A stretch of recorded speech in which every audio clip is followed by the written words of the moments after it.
امیر کی آزمائش، ایک فیصلہ جو زندگی بدل دے۔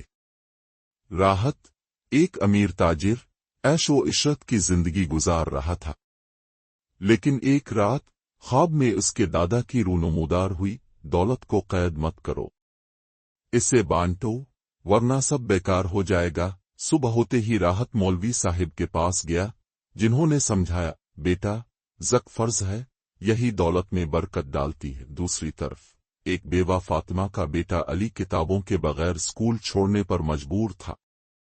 امی، میں بڑا ہو کر ڈاکٹر بننا چاہتا ہوں، مگر کیسے؟ راحت نے زک نکالی اور مولوی صاحب کے ذریعے علی کو کتابیں ملیں۔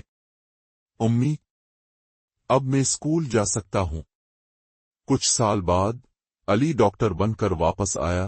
میں اب غریبوں کا مفت علاج کروں گا۔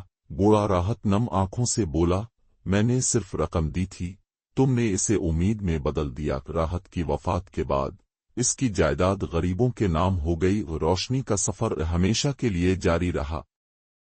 اللہ کی راہ میں خرچ کرو، تمہیں اس کا بدلہ دیا جائے گا۔ البقرہ 280۔ یہ ویڈیو لائک کریں، شیئر کریں۔